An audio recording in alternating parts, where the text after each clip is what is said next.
Hello, everybody. In her recent book, Cult Following, Bexy Cameron has described how a simple question changed her life. She had been from birth a member of the cult Children of God, based in California and at one time boasting more than 10,000 members. It was very restrictive, very strict, very religious in the completely wrong sense of the word.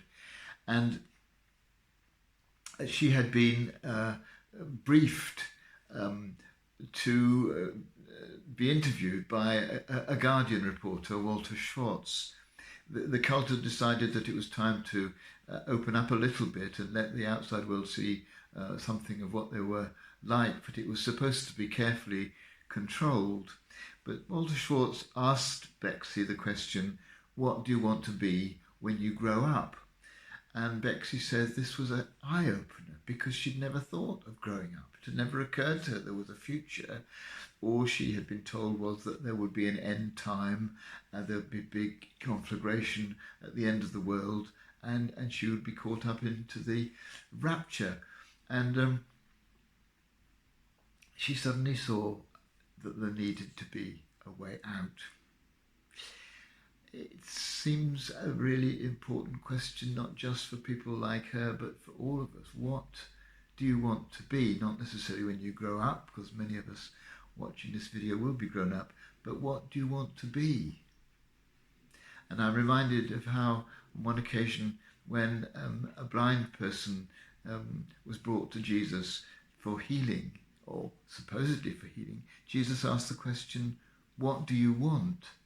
It seemed obvious that he wanted to be able to see, but actually Jesus wanted to see more deeply than that. What was it that he really wanted? And I think it's a question we could usefully ask ourselves.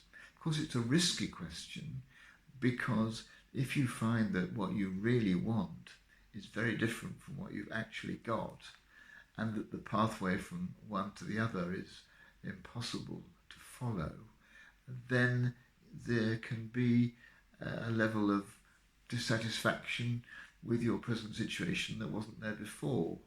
But it may be that even then, working with that will be a way forward, a way of becoming who you want to be rather than who you are at the moment.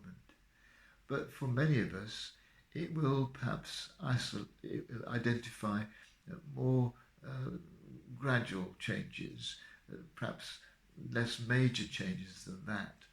But we may discover that there might be things that we want to do differently, be differently about how we live, but which we didn't realise until we asked ourselves the question.